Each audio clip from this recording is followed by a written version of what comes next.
శివుడు గంగను తన జటాజూటంలో ఎందుకు ధరించాడు?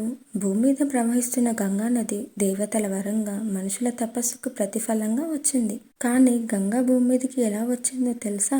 మరియు శివుడు ఆమెను తన తలపై ఎందుకు ధరించాడు? ఒకప్పుడు గంగానది స్వర్గలోకంలో ప్రవహించేది. ఆమె ప్రవాహం అపార శక్తి, అపరిమిత ఉగ్రత్వంతో ఉండేది. పర్వతాలను సైతం ఛేదించేంత బలమున్న నది.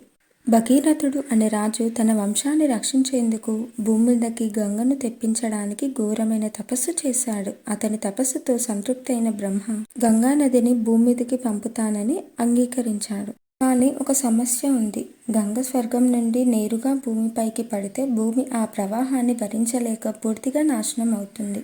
అప్పుడు భగీరథుడు శివుణ్ణి వేడుకున్నాడు, ప్రభు, మీరు ఆమె ప్రవాహాన్ని అడ్డుకోకపోతే భూమికి ఉనికి ఉండదు. భగీరథుని భక్తికి మంత్రముగ్ధుడైన శివుడు తన దివ్య జటాజూటంలో గంగను స్వీకరించేందుకు అంగీకరించాడు. పెద్ద శబ్దంతో దేవలోకాన్ని కంపింపజేస్తూ గంగ శివుడి వైపు దూకింది. కానీ ఒక్క క్షణంలో శివుడు తన జటలను విప్పి ఆమెను వాటిలో బంధించాడు. జటలోని మలుపులు, శక్తి, లోతులు గంగ ప్రవాహాన్ని శాంతంగా, మృదువుగా మార్చేశాయి. తర్వాత శివుడు గంగను నెమ్మదిగా భూమిపైకి విడిచాడు. అలా గంగ భూమి మీదకి వచ్చి పవిత్రత, కరుణ, విముక్తి యొక్క నదిగా మారింది. ఆ రోజు నుండి శివుడు గంగాధారుడు, అంటే గంగను తలపై ధరించినవాడు అని ప్రసిద్ధి చెందాడు. గంగ మన పాపాలను శుద్ధి చేస్తుంది. శివుని జటలు మన జీవితాన్ని రక్షిస్తాయి.